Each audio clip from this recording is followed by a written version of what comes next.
Irmãos queridos, nós vamos então abrir a palavra de Deus hoje na primeira carta de Paulo aos Tessalonicenses, no capítulo 5, versos de 1 a 11. 1 Tessalonicenses 5, de 1 a 11.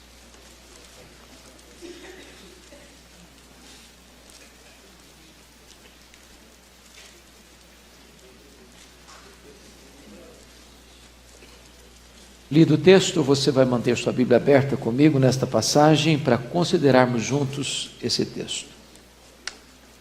Paulo escreve de Corinto, a igreja de Tessalônica, que era a igreja da capital da província da Macedônia, e o assunto principal dessa carta e da segunda carta também é a doutrina da segunda vinda de Cristo. E ele, que já respondeu uma pergunta no capítulo 4, versos 13 a 18, sobre qual era a situação dos mortos em Cristo, agora ele vai responder uma outra questão, e é desta outra questão que nós vamos tratar nessa passagem. Então está escrito assim: irmãos, relativamente aos tempos e às épocas, não há necessidade de que eu vos escreva, pois vós mesmos estáis inteirados com precisão de que o dia do Senhor vem como ladrão de noite. Quando andarem dizendo paz e segurança, eis que lhes sobrevirá a repentina destruição. Como vêm as dores de parto a que está para dar à luz, e de nenhum modo escaparão. Mas vós, irmãos, não estáis em trevas, para que esse dia como ladrão vos apanhe de surpresa. Porquanto vós todos sois filhos da luz e filhos do dia. Nós não somos da noite, nem das trevas. Assim, pois, não durmamos como os demais. Pelo contrário, vigiemos, sejamos sóbrios. Ora, os que dormem, dormem de noite, e os que se embriagam, é de noite que se embriagam. Nós, porém, que somos do dia, sejamos sóbrios, revestindo-nos da couraça da fé e do amor, e tomando como capacete a esperança da salvação. Porque Deus não nos destinou para a ira, mas para alcançar a salvação mediante nosso Senhor Jesus Cristo, que morreu por nós, para que, quer vigiemos, quer durmamos, vivamos em união com Ele. Consolai-vos, pois, uns aos outros, e edificai-vos reciprocamente, como também estáis fazendo. Amém. Eu quero pensar com vocês hoje sobre o tema: que atitudes a igreja deve ter em relação à segunda vinda de Cristo? Que atitudes a igreja deve ter em relação à segunda vinda de Cristo? E é necessário afirmar, na introdução desta mensagem, que a segunda vinda de Cristo é certamente o pináculo da teologia cristã.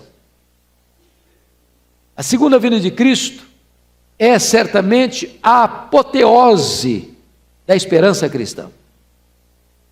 A história não é cíclica, como pensavam os gregos.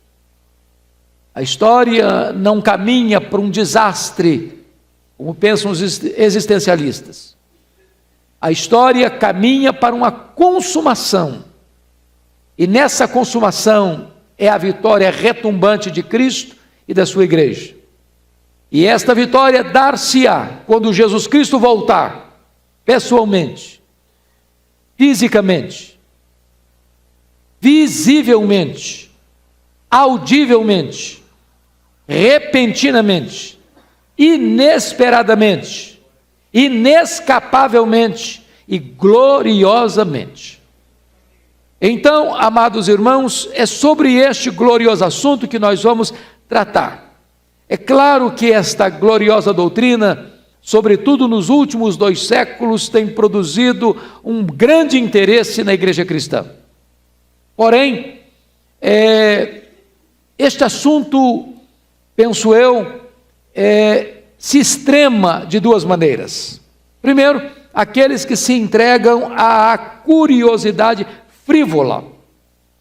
Gente que está com uma mapinha na mão, gente que quer conectar cada canhão que explode, cada bomba que explode, cada guerra que acontece, com esta, com aquela profecia específica, e é levada então a pensar que nós podemos marcar datas e ficarmos muito envolvidos nessa questão, será que é hoje, será que é amanhã? E muita gente, nesse afã, dessa curiosidade frívola, em vez de vigiar e trabalhar, se rende, se capitula à especulação escatológica. Alguns marcaram datas. Eu me lembro que em 1982, quando eu comecei meu pastorado, logo em seguida, teve um ano, não me recordo bem se 82 ou 84, houve o chamado alinhamento dos planetas. E muitos estudiosos da escatologia disseram, não, Jesus vai voltar. Esse é um sinal evidente que ele vai voltar. E muita gente ficou nessa expectativa e chegou a pregar sobre isso e se frustrou. E vai se frustrar, porque essa não é a nossa competência. Esse não é o nosso objetivo, marcar datas, viver especulando, viver com um mapa na mão, viver nessa especulação contínua. Ao contrário, nosso papel é testemunhar, é pregar, é viver, é apressar o dia da vinda do Senhor Jesus num trabalho diligente. Aliás, os discípulos de Jesus fizeram a mesma coisa.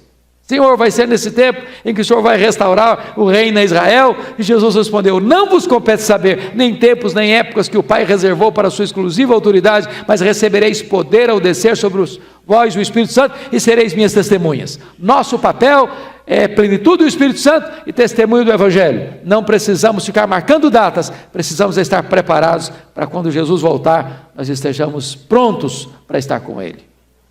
A segunda atitude, penso eu, que é extremada, é daqueles que se entregam ao ceticismo incrédulo. Aliás, é isso que Pedro denuncia na sua segunda carta. Aqueles que perguntam, onde está a promessa da sua vinda? Porque desde que os pais dormiram, todas as coisas permanecem como desde o princípio da criação. É que tive pessoas que dizem, não, fica tranquilo, estuda a Bíblia, Jesus não volta nos próximos 500 anos. E aí essas pessoas são levadas a uma espécie de acomodação.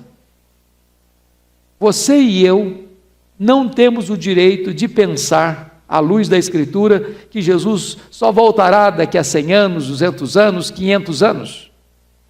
Toda geração precisa estar aguardando a volta de Jesus para a sua geração. Quando o apóstolo Paulo escreveu, ele escreveu como alguém que aguardava a segunda vinda de Cristo para os seus dias. Os pais da igreja, ao pregarem, aguardavam a vinda de Cristo para o seu tempo. Os reformadores aguardavam a vinda do Senhor Jesus para o seu tempo. E nós devemos aguardar a segunda vinda do Senhor Jesus para os nossos tempos, para o nosso dia, para o nosso momento. Devemos estar aguardando e esperando e apressando o dia da vinda do Senhor Jesus Cristo. Agora, no meio desses dois extremos, como é que a igreja de Cristo deve se portar? Eu queria então, à luz do texto, responder a esta pergunta. Primeiro, a igreja deve aguardar a segunda vinda de Cristo com grande expectativa. Grande expectativa. Se vocês notaram comigo, esse texto é precedido por uma outra passagem que traz luz sobre o assunto. A pergunta anterior é, aqueles que morreram em Cristo, como é que vai ser? E Paulo diz, olha, quem morreu em Cristo não está em desvantagem em relação aos que estão vivos. Porque quando Jesus voltar, ressoada a trombeta de Deus, ouvida a voz do arcanjo, o Senhor descerá dos céus, os mortos em Cristo restarão primeiro, depois nós, os vivos, e Paulo se incluía entre eles, porque aguardava a vinda de Jesus para aquele dia, para aquele tempo dele, nós, os vivos, os que ficarmos, seremos transformados e arrebatados para o Senhor Jesus nos ares, e assim estaremos para sempre com o Senhor. Então Paulo havia falado da segunda vinda em relação aos mortos, eles não estão em desvantagem. em relação aos vivos. Mas agora, nesta passagem, a pergunta era outra. Paulo, explica para nós aí sobre os tempos e as épocas. Quando vai ser, Paulo? Já que ele vai voltar, dá uma pista para a gente. Fala do tempo, fala da época. Como é que vai ser isso? E aqui, a primeira coisa que eu chamo a sua atenção é que a segunda vinda de Cristo virá em tempo desconhecido pela igreja. Versículo 1 diz: irmãos, relativamente aos tempos e às épocas, não há necessidade que eu vos escreva, pois vós mesmos estáis inteirados com precisão de que o dia do Senhor vem como ladrão de noite. Esse tempos e épocas no grego é cronos e kairos. Ou seja, o cronos é o tempo marcado no relógio, de segundo, minuto, hora, dia, semana, mês, ano, século, milênio. O cronos é esse tempo nosso, que você marca no relógio. Mas a palavra que aparece aí, relativamente às épocas, aí não é cronos, aí é kairos. E kairos é o tempo oportuno de Deus. É o tempo que não é medido no relógio. O que Paulo está dizendo é que nós não podemos saber nem o tempo, nem a época, nem o cronos, nem o kairos. Que não cabe a você e a mim especulação. Não é nosso papel ficar especulando. Não é nosso papel ficar desesperado, gastando toda a nossa energia. É hoje, é amanhã. O nosso papel é outro. O nosso papel é pregar, é testemunhar, é viver, é estar preparado, é vigiar. E não esperar. Se você perceber, aqueles que tentaram especular se frustraram, porque contrariaram o que a própria Bíblia diz. E Jesus Cristo afirmou: acerca daquele dia e hora, ninguém sabe, nem os anjos nos céus. Apenas Deus, o Pai, tem esta data no seu calendário. A segunda coisa que Paulo vai dizer, que nós não sabemos, mas sabemos algumas coisas. O que nós sabemos? É que a segunda vinda de Cristo será repentina. É o versículo 2. Pois vós mesmos estáis inteirados com precisão. Essa palavra com precisão significa acuradamente ou detalhadamente. E o que eles sabiam detalhadamente? É que a vinda do Senhor seria repentina. E aí ele ilustra, usa uma símile. Será como ladrão. Como ladrão de noite. Hoje tem ladrão que vem de dia mesmo, né? Ladrão estão mais sofisticados hoje. Naquela época vinha de noite. Um ladrão, quando trata dessa figura, aliás, essa figura do ladrão, ela foi usada por Paulo, ela foi usada por Jesus, lá em Mateus 24, 43, e ela foi usada também por Pedro, no capítulo 3, versículo 10. Então, foi uma figura que Jesus usou e os apóstolos usaram, para mostrar um aspecto da segunda vinda. Aliás, dois aspectos. Primeiro, é repentino.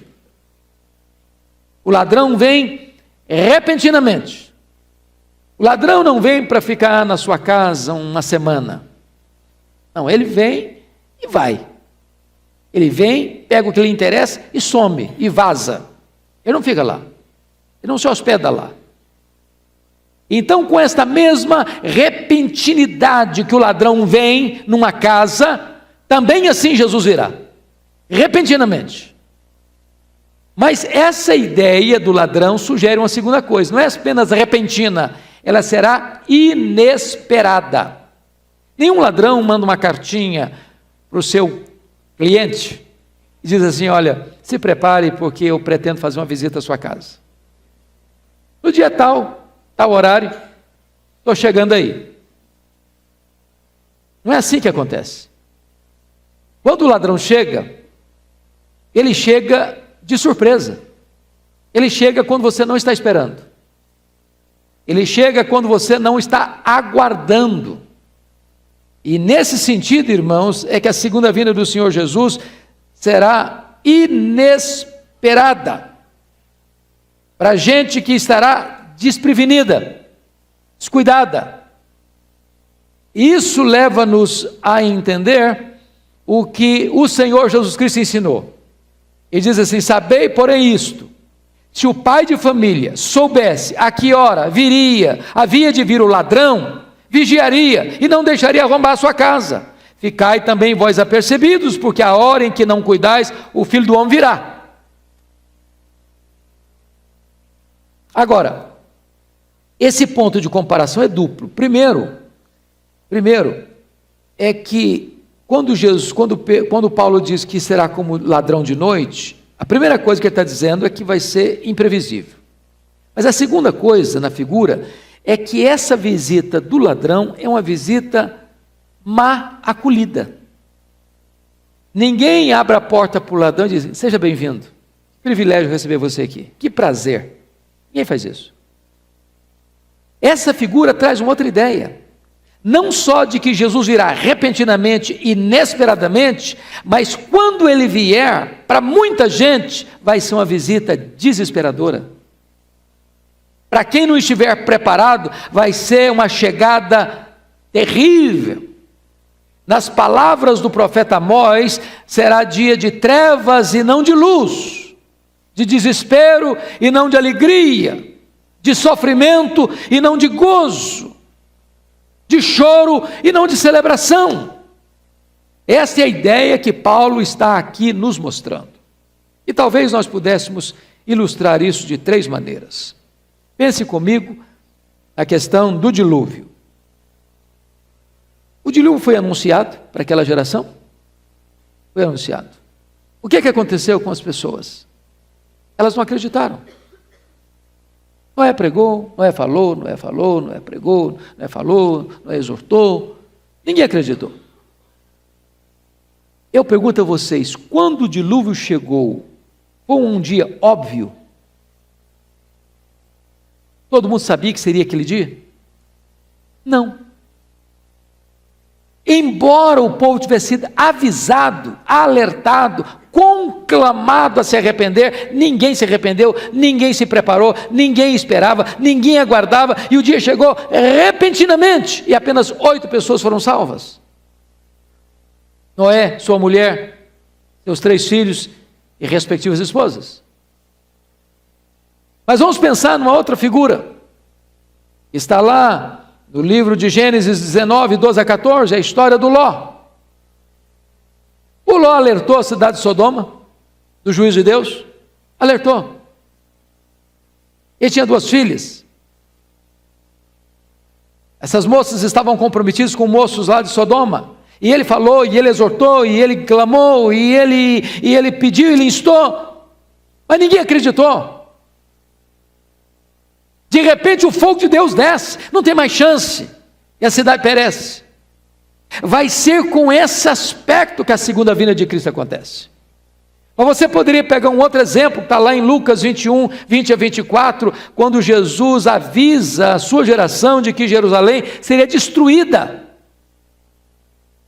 E aquela mesma geração que ouviu o sermão profético do Senhor Jesus Cristo, proferido lá no Monte das Oliveiras, foi a geração cercada, entrincheirada, sitiada pelo comandante romano, Tito Vespasiano, filho do imperador Vespasiano, que arrasa Jerusalém, que destrói Jerusalém. Então o que o texto está dizendo, irmãos, é que quando Jesus voltar, aqueles que souberam, que foram avisados, que estão escutando e ouvindo, e ouvindo, e ouvindo, quando ele voltar, vai ser um dia não óbvio, mas inesperado. Inesperado.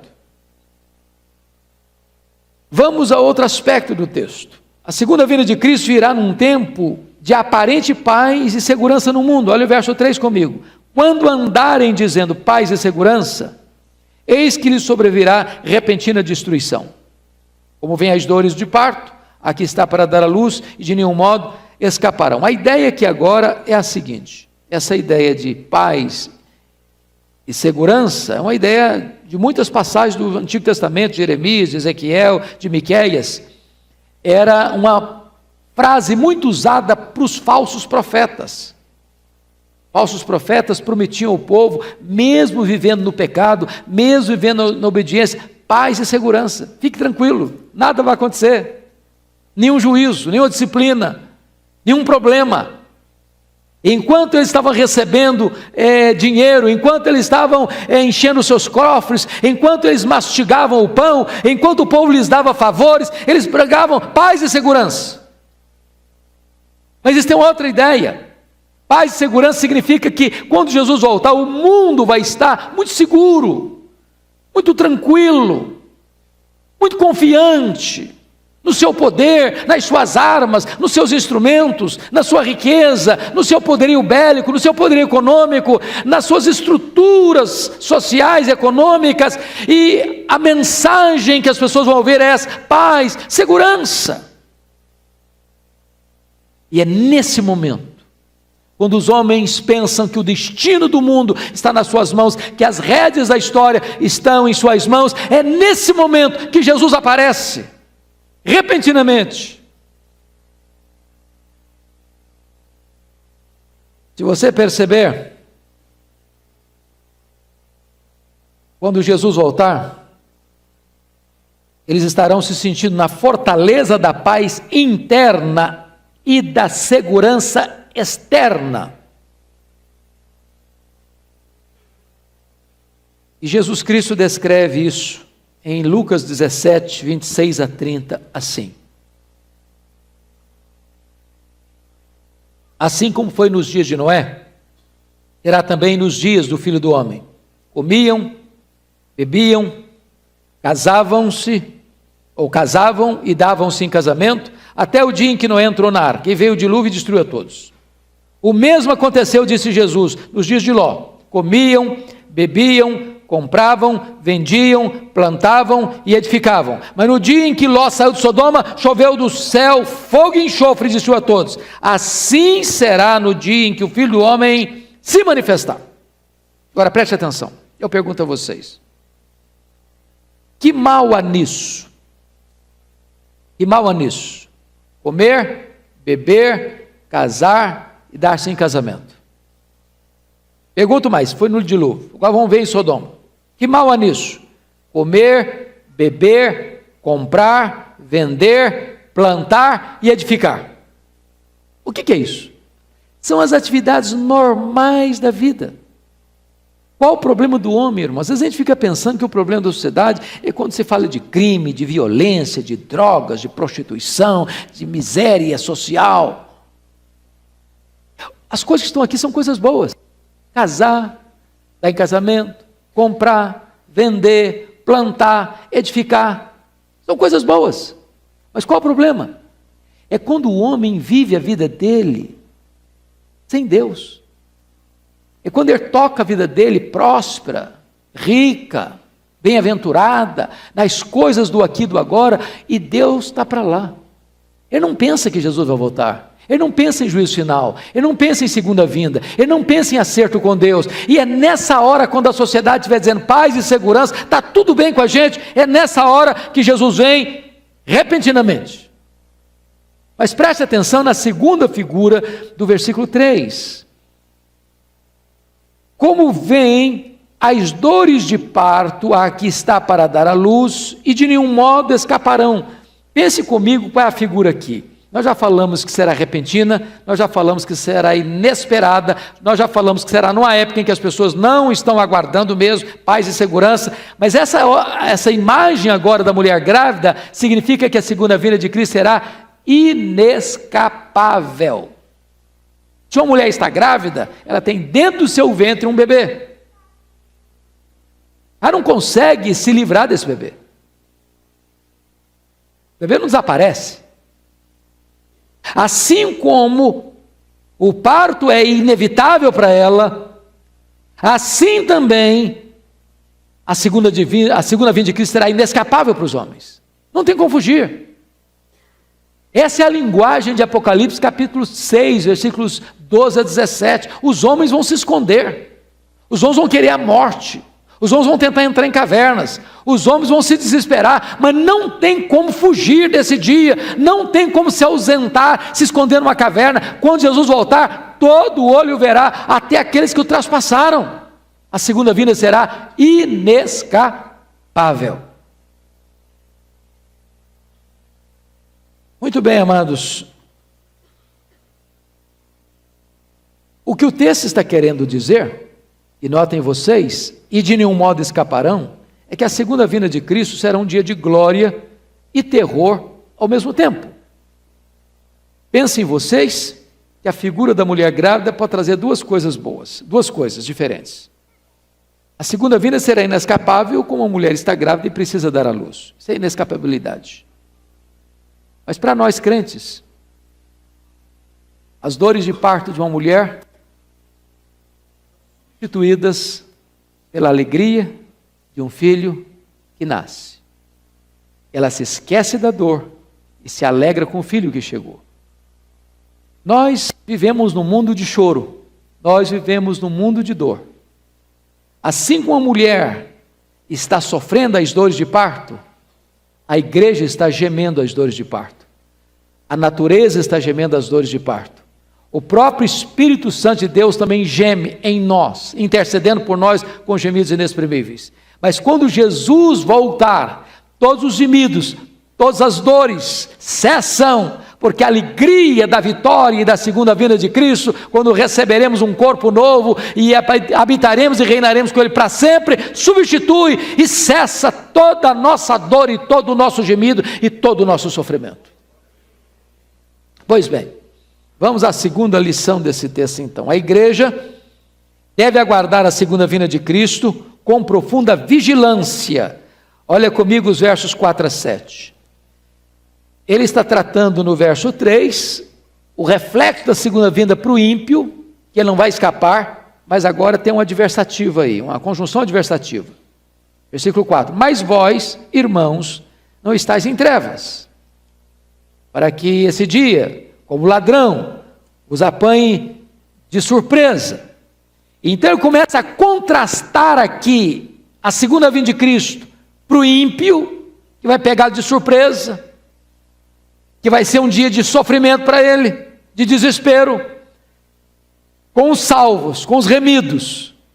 E ele contrasta conhecimento e ignorância. Ele contrasta expectativa e surpresa. Ele contrasta sobriedade e embriaguez. Ele contrasta salvação e julgamento. Então vamos olhar esse assunto aqui. A vigilância é resultado de uma transformação espiritual. Eu pergunto a você, o ímpio espera a volta de Jesus? Ele está preocupado com isso? Ele se prepara para isso? Ele ora por isso? Ele anseia isso?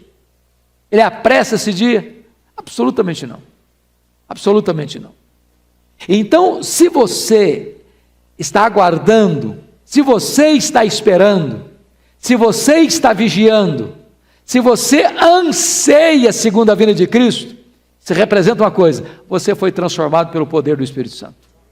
Somente os filhos de Deus podem vigiar, aguardando esse glorioso dia. Então, os salvos amam a segunda vinda, os salvos esperam a segunda vinda, os salvos oram pela segunda vinda, os salvos apressam a segunda vinda. Agora notem mais, a vigilância deve ser constante. Veja comigo os versos 6 e 7. Assim, pois, não durmamos como os demais, pelo contrário, vigiemos e sejamos sóbrios. Ora, os que dormem, dormem de noite, e os que se embriagam é de noite que se embriagam. Então preste atenção aqui, que ele está usando uma palavra, uma figura muito comum na Bíblia, que é dormir. Mas essa figura dormir, ela não está falando aqui no sentido natural. O que é dormir no sentido natural? Daqui a pouquinho, você e eu vamos para a cama. É dormir no sentido natural, que é símbolo de quê? De descansar. Depois a palavra dormir tem um sentido metafórico, é morrer. Os que dormiram em Cristo, é morrer. Mas aqui, a palavra dormir aqui é no sentido moral. Versículo 6, assim pois não durmamos como os demais. Dormir aqui é sentido moral. Dormir aqui significa alguém que não está vigiando, alguém que está desatento, alguém que é descuidado, alguém que não fica atento às coisas de Deus, que vive despreocupadamente com as coisas divinas. Esse dia vai chegar e as pessoas vão ser pegas de surpresa e vão ficar desesperadas, como as virgens nécias, sem azeite nas suas lâmpadas, não podendo de última hora se prepararem. Então a vigilância precisa ser constante. É por isso que Mateus 25:13 está escrito: vigiai, pois, porque não sabeis o dia nem a hora. Agora notem vocês que a ideia aqui é de sobriedade. Assim não durmamos como os demais, pelo contrário, vigiemos e sejamos sóbrios. Tem duas palavras aí: vigiar e ser sóbrio. Vigiar é estar atento. A sobriedade é o contrário de embriaguez. Quando a pessoa está embriagada, está fora da sua normalidade, fora do seu siso, fora da sua racionalidade plena. Então, significa que você deve aguardar a volta de Jesus vigiando. Como perguntaram para Wesley certa feita: ô Wesley, o que você gostaria de estar fazendo quando Jesus voltar? Ele respondeu: eu gostaria de estar fazendo o que eu faço todos os dias. Todo dia eu estou esperando, todo dia eu estou vigiando, todo dia eu estou aguardando, todo dia eu estou pronto. Isso é vigiar. Isso é vigiar. Agora notem vocês, e ser sóbrio é viver preparado para a segunda vinda de Cristo a todo instante. Em outras palavras, é como você ter azeite na sua lâmpada. É não cochilar. É não achar que você, ao ter a lâmpada sozinha funciona. Eu escrevi uma pastoral essa semana sobre o pavio de estopa. Eu achei curioso esse texto. Quem você é? Você é apenas um pavio de estopa. Lembra da lamparina querosene? É até um fio, onde você bota fogo ali. Mas o que queima não é o pavio, o que queima é o azeite. Se você não botar querosene, se você não botar azeite, aquele fio de estopa, ele vira carvão. Ele não produz luz, ele produz fumaça. Ele produz poluição. Então, quando o texto diz que você precisa ser sóbrio, é que você não pode achar que pelo fato de você ser crente, ser presbiteriano, ser assembleiano, ser batista, ser isso ou aquilo outro, ou você ter Bíblia, ou você orar, frequentar a igreja, ou confiar nas estruturas religiosas, que isso é suficiente. Não! Você precisa ter azeite na sua lâmpada. Você precisa ser sóbrio. Você não pode confiar apenas na exterioridade da vida cristã. É isso que Paulo está nos ensinando aqui.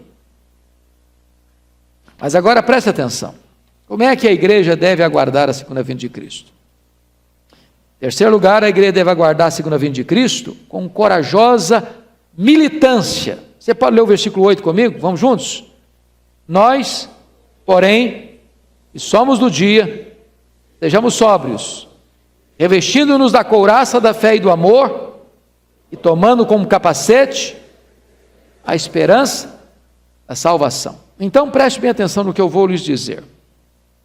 Devemos aguardar a segunda vinda de Cristo, não como espectadores passivos, mas como soldados militantes. Porque algumas pessoas acham que esperar a volta de Jesus é entrar para um quarto e ficar lendo Bíblia e orando o tempo todo. Outros vestem roupas brancas e vão para o alto de um monte. Não é assim que nós esperamos a volta de Jesus. Nós esperamos a volta de Jesus, diz o texto, como soldados que precisam de armas, de serem revestidas, de serem cobertas com a couraça da fé e do amor, tomando o capacete da esperança. Vocês notam que essas duas figuras são as figuras do soldado romano, a couraça e o capacete. E eu não sei se você percebeu, a couraça protege o quê? Qual o órgão vital que ela protege? Coração. Capacete protege o quê? A cabeça. O que é que deve proteger o seu coração? A fé e o amor. A fé em Deus e o amor ao próximo. Isso é a sua emoção. Isso é o seu sentimento. Você precisa ter relacionamento com Deus. Você precisa amar o seu irmão. É assim que você aguarda a volta de Jesus. Mas você precisa proteger sua cabeça. Como proteger sua cabeça? Você precisa proteger sua cabeça com esperança. Você precisa viver com os pés na terra e com a cabeça no céu. Você precisa viver aqui nesse mundo, mas não construir sua casa aqui. Esse mundo é uma ponte e não é sábio construir uma casa em cima de uma ponte. A sua casa está lá em cima, a sua pátria está lá em cima, a sua herança está lá em cima, a sua esperança está lá em cima. Paulo diz que você aguarda a segunda vinda de Cristo, é colocando então a couraça protegendo seu coração com a fé em Deus e amor ao próximo, e você protege a sua cabeça, mantendo a sua cabeça cheia da esperança, da glória de Deus e do céu e da bem-aventurança eterna. Agora, amados irmãos, deixa eu terminar.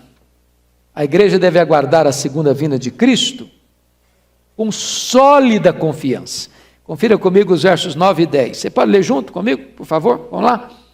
Porque Deus não nos destinou para a ira, mas para alcançar a salvação, mediante nosso Senhor Jesus Cristo, que morreu por nós, para que quer vigiemos, quer durmamos, vivamos em união com Ele. Paulo tem a garantia do futuro, porque finca os pés no solo firme do passado. Eu acho isso maravilhoso, porque notem vocês, e ele vai dizer no verso 9, que você só pode ter esperança da segunda vinda de Cristo, você que está firmado na obra que Cristo fez na cruz em seu favor. E ele vai tratar da salvação de duas maneiras, negativamente e positivamente. Como negativamente? Ele diz assim, porque Deus não nos destinou para a ira. Salvação é fugir da ira vindoura. O homem ímpio está debaixo da ira. O cálice da ira de Deus, aliás, sugiro a vocês uma leitura de Apocalipse nessa perspectiva, porque lembram do Apocalipse? Ele fala dos 7 candeeiros, das 7 igrejas, ele fala dos 7 selos, que é a perseguição do mundo à igreja.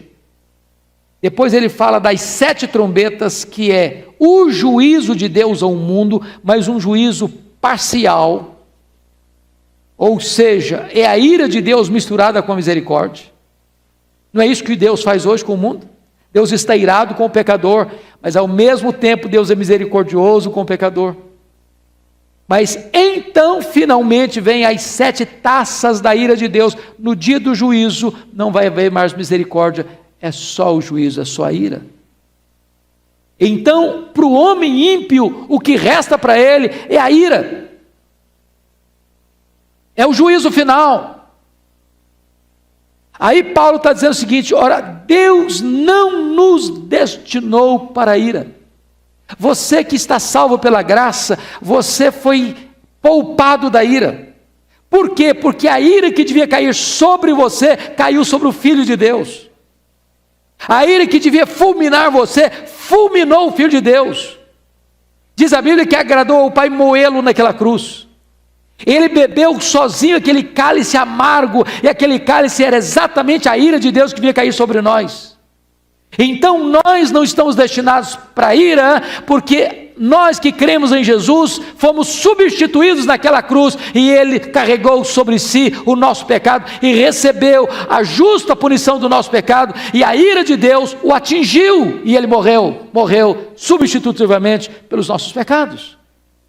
Mas agora a salvação tem um lado positivo. Qual é o lado positivo? Olha o verso 9. Deus não nos destinou para a ira, mas para alcançar a salvação mediante nosso Senhor Jesus Cristo. Então ele vai falar agora da eleição divina. Deus nos destinou para a salvação. Irmãos, essa é uma das doutrinas da soberana graça de Deus. Não foi você, não fui eu quem escolhemos a Deus. Foi Ele quem nos escolheu. Às vezes nós usamos algumas expressões assim, muito humanistas, até com boa intenção, mas falta-nos o conhecimento às vezes. Quando eu encontrei Jesus, a minha vida mudou. Mas não dá certo isso. Jesus não estava perdido, quem estava perdido era eu. Foi Ele que me encontrou. Às vezes diz assim, dá uma chance para Jesus. Coitadinho de Jesus, ele está tão sofrido, dá uma chance para ele. Você é o dono da situação, você é o rei do pedaço. Está errado. Ele que dá uma chance para mim. Ele não precisa de mim, não, eu preciso dele. Ele, sem mim, é Ele, Deus. Eu sem Ele sou nada. Foi Ele quem nos destinou para a salvação. Louvado seja Deus. Fez isso na eternidade. Fez isso não pelos nossos méritos. Ele nos escolheu para a salvação. Ele nos escolheu para a fé salvadora. Ele nos escolheu para as boas obras. Ele nos escolheu para a santidade e irrepreensibilidade. Agora, notem vocês que muita gente entende equivocadamente a doutrina da eleição, como se não, Deus escolheu você, agora você pode estufar o peito, está tudo bem, você não precisa fazer mais nada, está tudo resolvido, você nem precisa crer em Jesus, você está salvo assim mesmo. Bobagem. Bobagem. Olha o que está escrito aí. Porque Deus nos destinou para a salvação mediante nosso Senhor Jesus Cristo. A eleição divina não anula a cruz de Cristo. Não anula a cruz de Cristo. Aliás, não há eleição a não ser em Cristo. Ele nos escolheu em Cristo. E o que Paulo está mostrando é que aqueles que foram eleitos por Deus e redimidos na cruz, esses sim aguardam a gloriosa volta de Jesus. Esses têm segurança da bem-aventurança eterna e aguardam porque a consumação da nossa redenção dar-se-á quando Jesus voltar.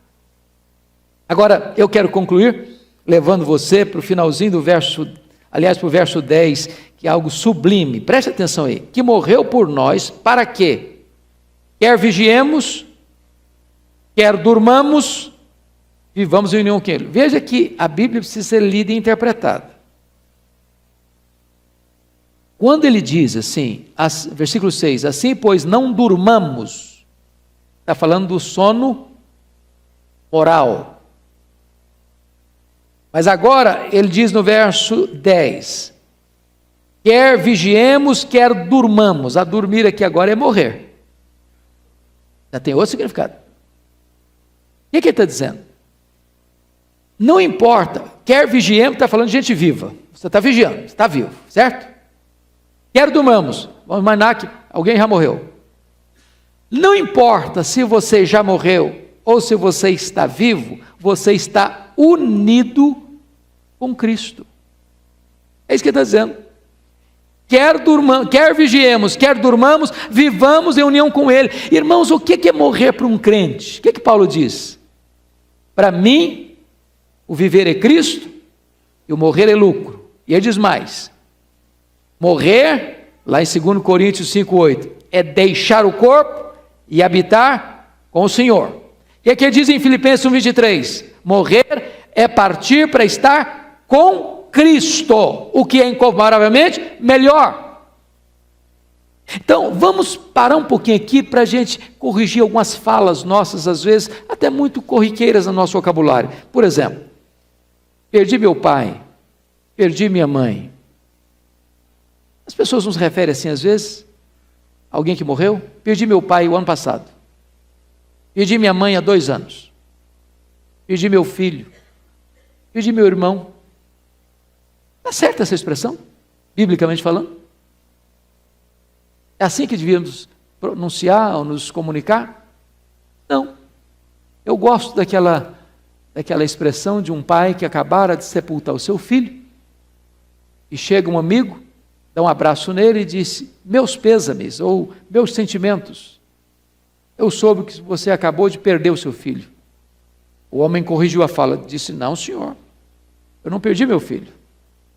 Você perde alguém quando você não sabe onde ele está, com quem ele está. Pois eu sei onde está meu filho, com quem está meu filho. Meu filho está no céu, meu filho está com Jesus, eu não perdi meu filho. Quando alguém dorme, agora estou falando no sentido de morrer, essa pessoa, ela partiu para estar com Cristo. O que Jesus disse para o ladrão da cruz? Hoje mesmo estarás comigo. Então, não importa se você está vivo, não importa se você morrer, quer você esteja vivo, quer você esteja morto, você está unido com Cristo. Irmãos, isso é muito importante entender. Porque o que vai para a sepultura é o corpo, que foi feito do pó, é pó e volta ao pó. Mas quando Deus soprou em nós o fôlego da vida, nós passamos a ser alma vivente. Esse fôlego da vida, essa alma vivente, na hora da morte, sai do corpo, é aperfeiçoado e entra na glória, e já começa a desfrutar do céu, das bem-aventuranças. Quando Jesus voltar em glória, aqueles que estão lá na glória com Ele, virão com Ele entre nuvens. E então, o corpo que está no pó e é pó, esse corpo então ressuscitará, incorruptível, imortal, poderoso, glorioso, espiritual, celestial, e se une a esta alma glorificada, e então corpo e alma plenos gozarão de toda a felicidade eternamente, eternamente, eternamente. O que Paulo está dizendo é que a questão da segunda vinda de Cristo não perde o seu impacto e não perde o seu poder para alguém que acabou de morrer. Não, não, não. Esta pessoa, porque a alma dela sobrevive sem o corpo, já entra na glória. E quando Jesus voltar, ela desce com Ele. E antes dos vivos serem transformados, esse corpo que está no pó ressuscita, só depois os vivos serão transformados. Então o que Paulo está dizendo é que a esperança cristã, ela está para os vivos e ela está para os mortos na mesma intensidade. Como é que Paulo conclui o assunto? Versículo 11, da mesma maneira que concluiu a primeira pergunta. A primeira pergunta, no capítulo 4, 18, ele diz: consolai-vos, pois, uns aos outros com essas palavras. Agora, depois de responder a segunda pergunta, leia comigo o versículo 11, por favor, e nós vamos concluir. Vamos ler? Consolai-vos, pois, uns aos outros, e edificai-vos reciprocamente, como também estáis fazendo. Então, meus amados irmãos, a segunda vinda de Cristo é uma doutrina tão gloriosa, que deve ser combustível para o consolo. Você encontrar alguém assim meio macambúzio, meio surumbático, meio triste, meio abatido, faça favor de chegar lá e falar: Jesus vai voltar, sabia? Jesus vai voltar, e Ele vai enxugar dos nossos olhos toda a lágrima. Não vai ter mais dor, não vai ter mais pranto, não vai ter mais luto, não vai ter mais despedida, não vai ter mais doença, não vai ter mais problema, não vai ter mais angústia, não vai ter mais quimioterapia, não vai ter mais radioterapia, não vai ter mais situação adversa, não vai ter mais separação. Nós estaremos para sempre com o Senhor. Anima o coração da pessoa. Que Deus nos ajude, irmãos. Que Deus nos fortaleça.